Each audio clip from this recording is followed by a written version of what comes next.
Bir nəfər tanınmış adam var idi. Nəsə müraciət etdi mənə. Mən ona baxanda dedim ki, 3 dənə uşağın olacaq. Da onunla danışırsam, mənim yaşım bilirsən neçədir? 40-ı keçmişəm. Nə uşağı, nə filan. 45-ə yaxınlaşıram. Dedim ki, 3-cü uşaq olacaq və özü çox düşərli olacaq. Xət elə göstərirdi.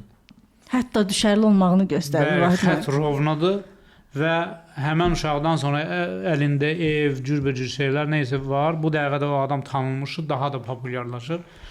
Bir il yarım keçdi üstündən, bir görüm gecə saat 1-in yarısı mənə yığır. Dedim, abi gecə saat 1-in yarısı bir kimdir mənə yığır. Dedi ki, bəs Vahid qardaş yadındadır, sən mənə belə bir şey dedim. Yoldaşım hamilədir, mən istəyirəm uşaq yox olsun, yoldaşım qoymur. Dedim, sənin yoldaşın düz eləyir. Çox nahaq. Dedim, yadına gəlir, dedim, uşaq olacaq, uğurlu olacaq. Dedi, hə. Dedim, o uşaqdan sonra sənin həyatın düzələcək.